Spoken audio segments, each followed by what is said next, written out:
Kita berharap bahwa kerjasama ini tidak berhenti di sini karena nanti tidak menutup kemungkinan Bapak Ibu yang menjadi percontohan ini jadi keliling gitu kan, keliling untuk menceritakan pengalamannya dalam menerapkan Robson dan tentunya bukan hanya menerapkannya saja tapi luarannya itu sesuai dengan yang diharapkan atau tidak. Jadi tadi disampaikan Dr. Irwan juga saya dengar di belakang bahwa kita tidak mencari apa indikasinya gitu ya Pak Irwan, tidak mengevaluasi itu gitu ya.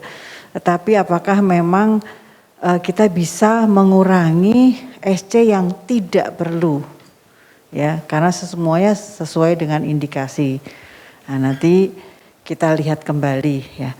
Nah, ini kemarin sudah disampaikan ya bahwa kita akan bekerja sama ini insya Allah sampai dengan bulan Oktober ya. Nah nanti mungkin ini akan menjadi diinstitusionalkan oleh Kemkes kalau memang hasilnya baik. Ya harusnya sih baik sih, cuman doable atau enggak doable itu bisa dilaksanakan apa enggak, mampu laksana atau enggak itu nanti mungkin prosesnya juga yang akan kita lihat. Kalau tidak mampu laksana di mana letaknya, apa yang harus diperbaiki. Kenapa saya bilang seperti itu? Karena Robson udah diuji, ya, udah diuji di berbagai negara dan sudah diakui merupakan satu-satunya klasifikasi yang bisa dipakai baik internal rumah sakit maupun sebagai manajemen itu berarti dari dinas gitu untuk melihat mengevaluasi masing-masing rumah sakit dan membandingkan antar rumah sakit dan antar daerah. Jadi dari Kemkes sendiri dan BPJS sendiri sudah melihat itu. Bahkan BPJS sudah duluan turun. Ya Pak Irwan ya. BPJS sudah duluan turun ya untuk melihat klasifikasi Robson SC berdasarkan Robson ini ya. Tapi mungkin kalau BPJS mikirkannya kenapa ini rumah sakit banyak klaim SC gitu kan, dia ada.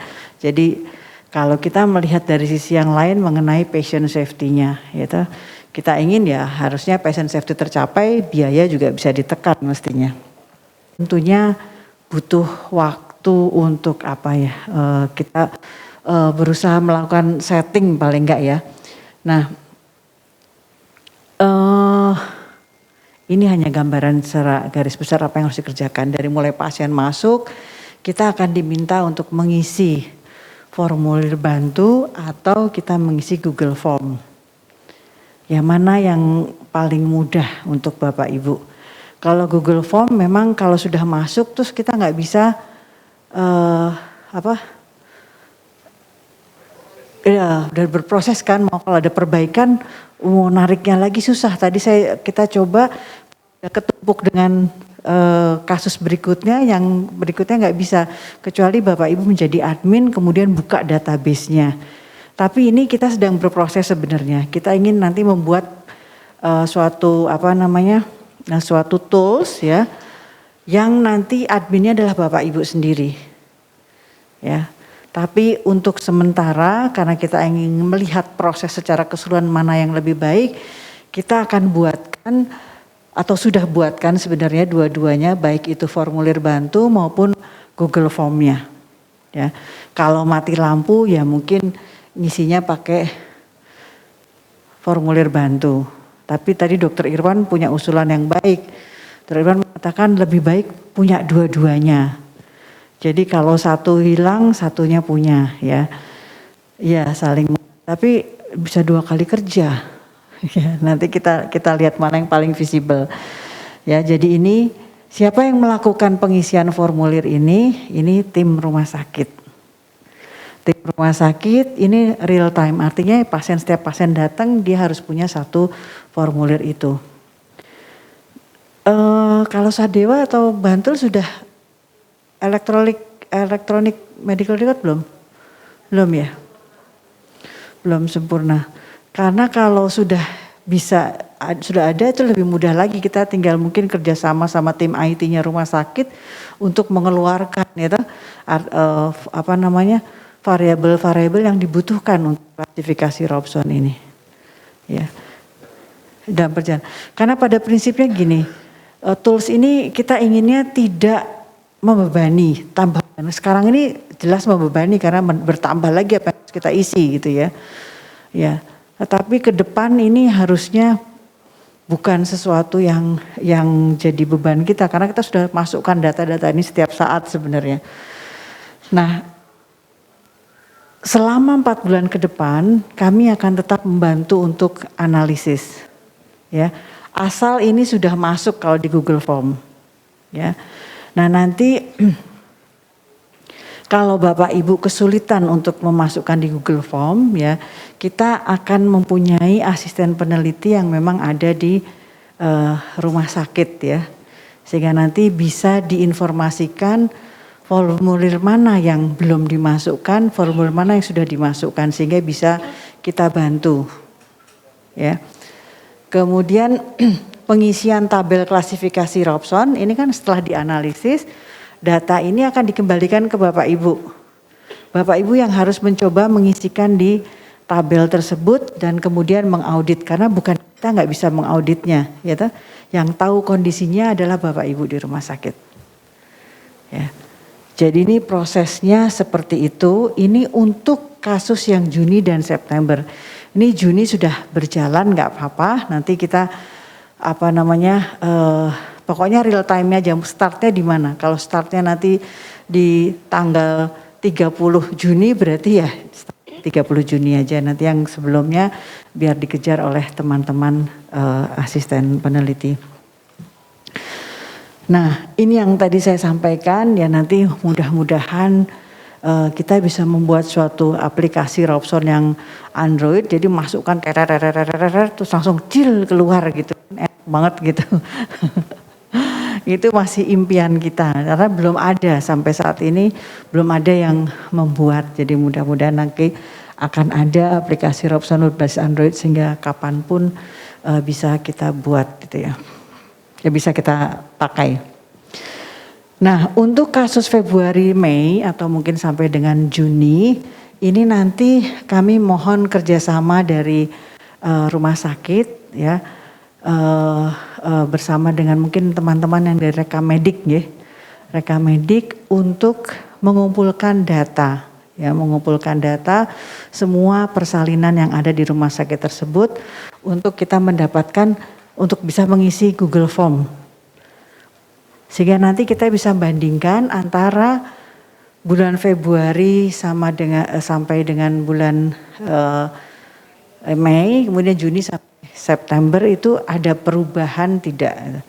Ya, mungkin tidak langsung kelihatan sih, tidak langsung kelihatan karena kan sebenarnya kalau lihat perubahan mungkin setahun aja belum tentu kelihatan ya Pak Tritia ya. Karena kan kita harus memberikan rekomendasi itu tidak lanjuti oleh manajemen atau tidak. Itu yang paling deket aja ya di manajemen. Belum nanti kalau rekomendasi ini melibatkan dinas atau mungkin kementerian karena kaitannya dengan BPJS. Kan kita selalu setiap kali diskusi timbul nama BPJS itu selalu muncul gitu ya. Hot topic nggak pernah selesai ya. Ini juga nanti, jadi untuk ini kita akan harus bekerja sama FKKMK dengan rumah sakit. Nanti kita akan berusaha membuatkan yang, jadi Bapak Ibu jangan terbebani yang sebelumnya gitu loh. Ya, nanti akan dibantu oleh tim FKKMK, tapi tetap kita minta bantuan dari teman-teman rumah sakit karena kita kan nggak bisa masuk ke Rekamedik ya kalau tanpa dari rumah sakit. Nah, untuk audit ini nanti setelah jadi kita bisa diskusikan bersama, yaitu mungkin ada misalnya preeklamsi gitu. Preeklamsi itu kadang-kadang ada fluktuatif, ada bulan-bulan di mana tinggi gitu kan. Nanti kita bisa lihat, oh ini meningkatnya karena memang preeklamsi saat ini lagi naik gitu. Nah, ya, saya juga nggak tahu itu kan. Tapi katanya ada ya Pak Irfan ya. Hubungan antara seasonal dengan preeklamsi ya. Ya, jadi memang begitu ternyata. Ya. Jadi kira-kira seperti itu. Nah, formulirnya itu sebenarnya hanya ada 2 lembar. Dan 2 lembar ini tidak terlalu sulit ya. Ini kan hanya cuman ini apa nih? Ini hanya data ya, data masuk semuanya. Kemudian keluhan utama, diagnosis rujukan, dan paritas, HPHT, usia kehamilan, riwayat penyakit, jumlah janin, presentasi janin. Kemudian yang berikutnya ini mungkin yang agak sedikit rumit, tapi sebenarnya ini juga nggak rumit. Kalau tahu triknya nanti dokter Alun yang akan cerita ini ya. Ini maksudnya apa gitu ya. Ini belum bisa dibagi ya, CRF-nya ya, belum di copy ya. Belum ya. Kemudian ini waktu melahirkan ya. Diagnosis akhir, waktu kepulangan, kondisi saat pulang, hanya itu saja. Semuanya, ke depan sama ke belakang. Untung ruginya ada, kemarin kita sudah simulasi, kalau kita hanya mengambil betul-betul 6 item tadi, yang pertama adalah untuk melihat onset itu betul-betul ini onsetnya adalah apa ya, ada proses distimulasi atau tidak, nah itu kita enggak tahu. Dan masuk, nggih. Nggih. Iya, betul. Oh, gitu. Iya. Iya, iya. Nah, itu memang tadi kemarin saya sampaikan bahwa memang ada berbagai macam cara ya toh ya untuk mencari. Tapi yang penting bahwa ada assessment masuk, apa namanya, lembar masuk ada, admission ada, resume keluar ada. Kalau sudah itu biasanya sih akan bisa memenuhi. Nah, hanya saja nanti kaitannya kalau kita tidak punya data lengkap seperti ini, kalau pada saat kita menganalisis butuh root cause itu. Tapi makanya ada untung ruginya. Memang tidak selalu kita akan mencari membuka lagi tuh enggak. Tapi kalau sudah ada data ini itu enaknya nanti kita bisa kalau mau, ini kenapa sih kok orang ini harusnya nggak di SC misalnya, kok di SC, kalau satu persatu itu ketemu gitu loh, itu aja sih. Tapi nanti boleh ini modifikasi karena kita sama-sama sedang mencari bentuknya yang seperti apa. Ya. Kemudian Dokter Alun mungkin mau cerita dulu sebelum pindah. Ini kebetulan Dokter Alun Nanda ini sudah mengerjakan Robson ya. Kepentingannya untuk tesisnya mereka. Jadi Dokter Alun mengerjakan di RSUD Pati ya. Dokter Nanda mengerjakan di RSUD di Sarjito. Jadi mungkin bisa menceritakan bagaimana pengisian ini. Monggo. Terima kasih. Assalamualaikum warahmatullahi wabarakatuh. Mungkin langsung saja menyambung dari Dokter Deti terkait untuk CRF ini, mungkin saya menanggapi dulu dari Pak Senopati tadi ya. Untuk beberapa kasus kenapa Dokter Deti menyarankan membuka RM itu kan ketika awal pasien, contoh kasus misalnya pada pasien KPD. Pasien KPD itu kadang di depan itu sudah diinstruksikan rencana induksi ya. Ketika masuk ke VK ternyata tidak jadi induksi karena sudah pembukaan spontan. Nah, kadang mungkin di register teman-teman bidan di VK itu tidak ada cerita itu. Tahu-tahu lahirnya spontan. Nah, apakah lahir spontan itu dari induksi atau memang benar-benar spontan? Itu di Robson klasifikasinya jelas berbeda. Nah, itu kepentingannya kita membuka RM. Di RM itu pasti ada cerita, tapi kadang di catatan kita yang buku besar itu ya, kadang yang panjang itu tidak tertulis. Itu problemnya gitu. Oke, mungkin itu ya. Kemudian kembali ke CRF, ini kami buat sedemikian mungkin, kami berusaha membuat sesederhana mungkin berdasarkan klasifikasi Robson. Jadi dari 6 variabel itu, pertama yang kita lihat awalnya adalah onset. Onset dari spontan, induksi atau memang dia direncanakan langsung operasi. Jadi operasi ini benar-benar operasi yang belum dalam persalinan, operasi emergensi ataupun elektif yang sama sekali tidak ada persalinan, belum masuk infarto. Jadi contoh seandainya dapat datang pasien dengan sudah fase laten atau memang belum dalam persalinan KPD, kemudian dari VK dia pembukaan spontan, kita langsung checklist spontan. Jadi bukan saat dia di IGD-nya bagaimana, tapi memulai onset persalinannya apa. Gitu. Jadi kita checklist spontan. Ketika kita sudah checklist spontan, kita sudah tidak perlu melihat ini. Jadi pilihannya kalau bukan lahir vaginal, ya ini sengaja kami isi titik-titik karena pada persalinan spontan, pada onset spontan harapannya lahir normal atau dengan stimulasi. Ya, ketika ternyata di tengah-tengah pasiennya tidak tahan sakit atau apapun, atau misalnya tiba-tiba ada kasus misalnya eklamsi atau tali pusat menumbung, ini kita dapat menulis keterangan di sini apapun itu. Kemudian kita dapat checklist SC atau pada kasus-kasus VBAC mungkin kita dapat tulis di sini adalah riwayat SC, VBAC kita checklist vaginal. Jadi lebih fleksibel.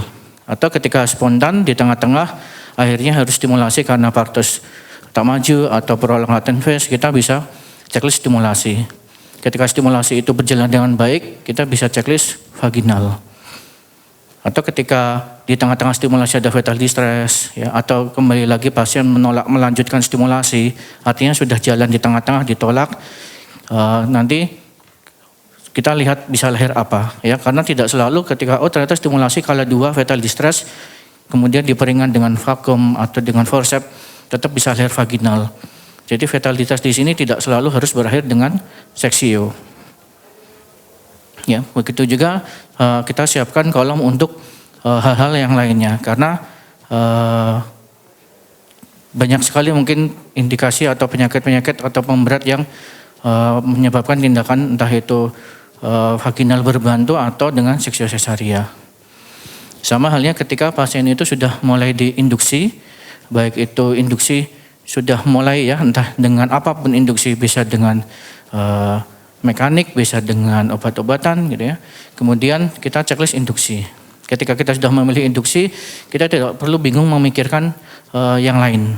Jadi cukup dilihat di flowchart induksi. Begitu induksi, jalan dilihat apakah dalam perjalanannya setelah diinduksi itu cukup evaluasi kemudian lahir, atau setelah diinduksi evaluasi beberapa kali kemudian distimulasi, atau induksi itu gagal. Ya, gagal di sini artinya dia belum dalam persalinan. Bisa gagal karena di tengah-tengah fetal distress, bisa mungkin setelah sekian lama, sekian tablet atau sekian botol tidak tetap masuk persalinan, atau pasien nolak, atau hal yang lainnya.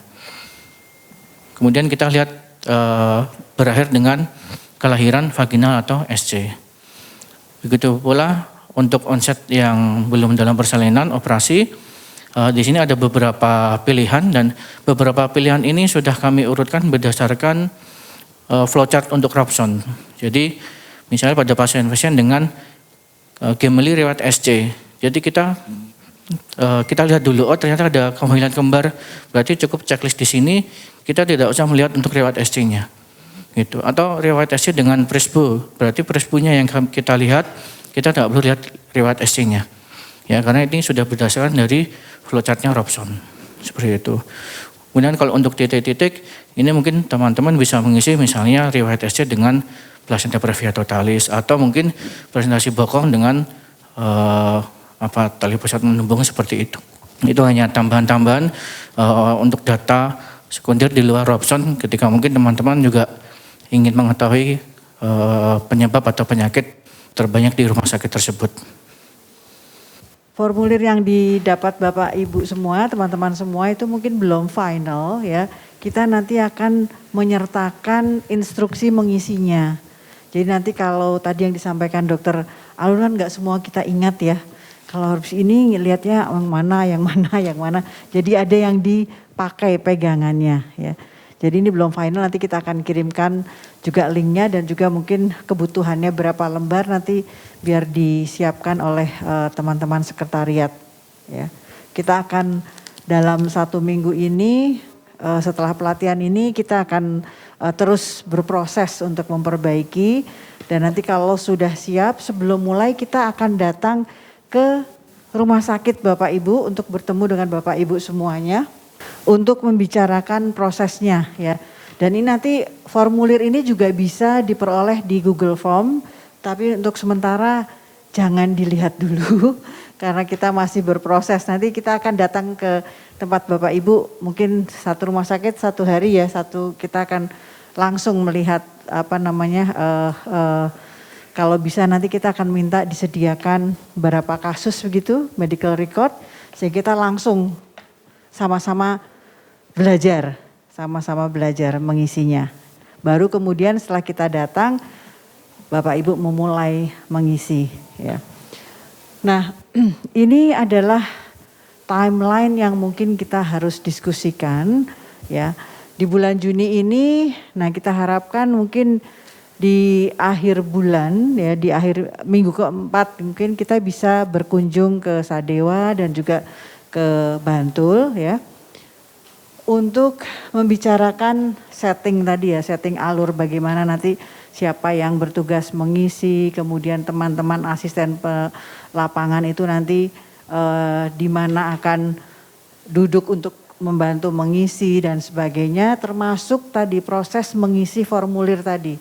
Seperti apa prosesnya, mungkin bisa disediakan 2 atau 3 medical record, ya semua persalinan dan mungkin jenisnya yang beda-beda kalau bisa kasusnya, sehingga kita bisa berinteraksi bersama untuk mengisi formulir tersebut ya. Dan kalau sudah oke, sudah firm, Bapak Ibu bisa mulai mengisi data ya. Jadi di Juli dan Agustus ini akan ada proses pengisian data form tadi dan pendampingan yang mungkin 2 atau 3 kali dalam seminggu ke lapangan ya, untuk bertemu Bapak Ibu di lapangan. Dan kami juga siap untuk pertemuan daring ya, jika dibutuhkan sesuai dengan kebutuhan.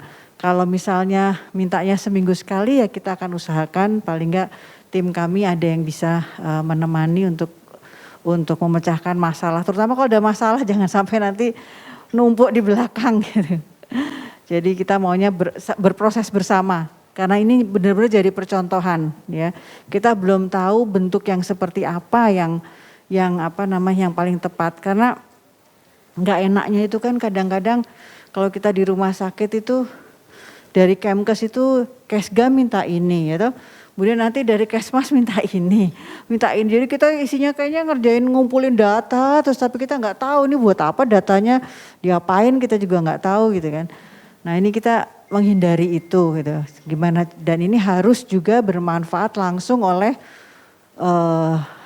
rumah sakit, dirasakan oleh rumah sakit. Jangan hanya kita ngirim data saja tapi kita nggak tahu buat apa. Nah, kemudian di bulan September kita akan mengadakan kunjungan lagi. Ya, kunjungan. Tapi tidak menutup kemungkinan kalau Bapak Ibu membutuhkan kita untuk berkunjung, untuk langsung itu monggo ya. Tapi kita bisa, karena kan cuma Jogja ya, kalau Boyolali mungkin agak mikir gitu. Kalau cuma ke Bantul, rumahnya Pak Irwan tuh Bantul kalau nggak salah. Kabupatennya Bantul nggak ya? Lupa saya, Bantul coret. Ya artinya kita bisa lah kalau cuma ke Bantul, apalagi Sadewa. Dulu saya juga suka naik motor ke Sadewa. Nah ini insya Allah bisa ya. Jadi mungkin prosesnya seperti itu. Kira-kira mungkin Bapak Ibu ada masukan atau ada usulan tadi, seperti tadi bagus ya. Nanti kita bisa lihat Bu, kemungkinan kita hanya menggunakan buku register itu bisa apa enggak gitu. Mungkin ada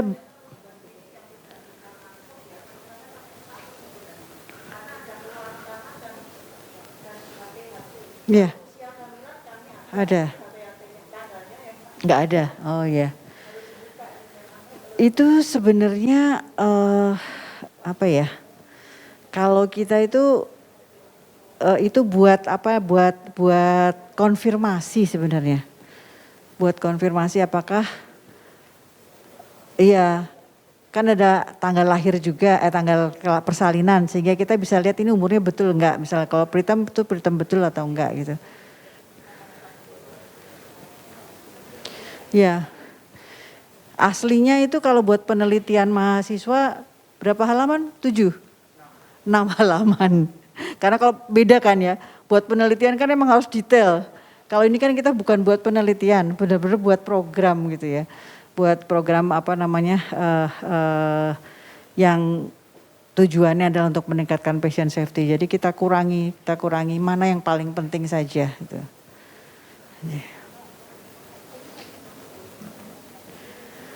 Ada lagi mungkin? Kira-kira kalau dari Bantul, dari Sadewa ada permasalahan. Biasanya kalau swasta tuh permasalahan adalah dokternya males mencatat dengan baik. Betul nggak sih? Hah? Soalnya aku juga kerja di swasta juga.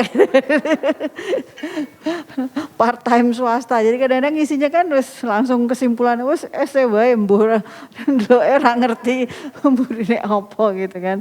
Nah, kira-kira nanti akan ada permasalahan nggak ya pengisian itu? Atau nggak apa-apa sih kalau ada permasalahan juga nanti malah kan muncul loh bahwa bukan hanya ngisi status, bukan hanya karena akreditasi gitu loh. Tapi memang dokter tuh harus ngisi. Tapi kalau sekarang kayaknya dengan BPJS harus ngisi lengkap kan? Lengkap ya? Alhamdulillah. Ternyata BPJS ampuh juga ya membuat kita mau menulis. Ada lagi? Ya, monggo.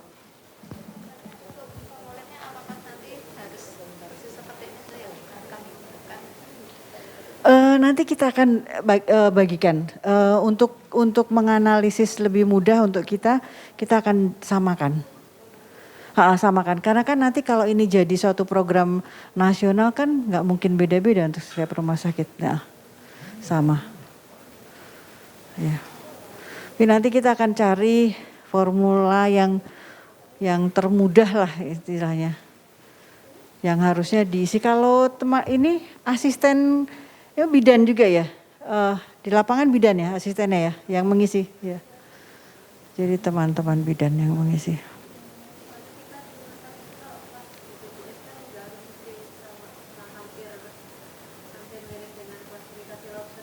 Iya.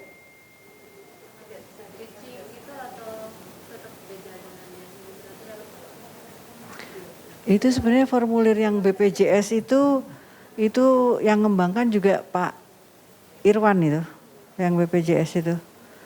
Ya coba nanti kita lihat lagi ya.